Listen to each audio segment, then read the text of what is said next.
O petróleo é uma matéria-prima muito valiosa e métodos geofísicos são úteis na sua prospecção. É possível identificar a composição de materiais estratificados, medindo-se a velocidade e propagação do som através deles. Considere que uma camada de 450 metros de um líquido se encontre presa no subsolo entre duas camadas rochosas conforme o esquema.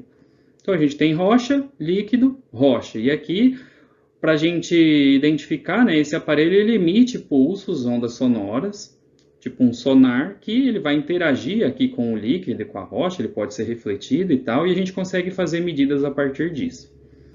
Então, a medida do líquido, né, a profundidade ali da camada do líquido é 450 metros.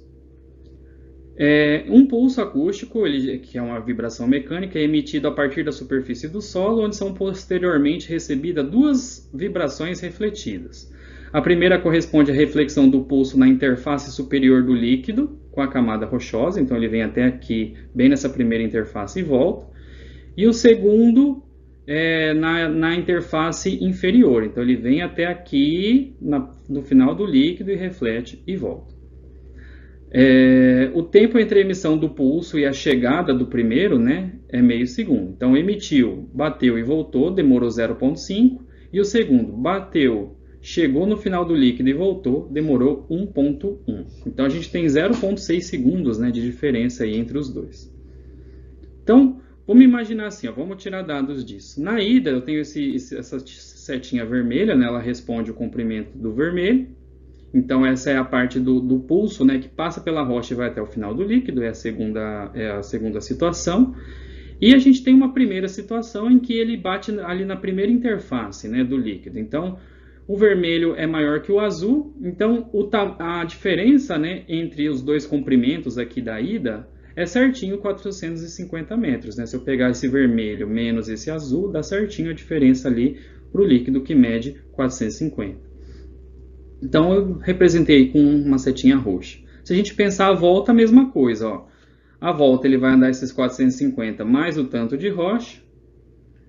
O primeiro que vem, ele só bate na interface e volta, então a volta dele seria azul. E na volta também eu tenho essa diferença de 450 metros. Então, se a gente pensar nas diferenças, né, entre os dois pulsos, está dando 900 metros de diferença, né, entre cada pulso. 450 na ida, mais 450 de volta, de diferença, né, entre os pulsos.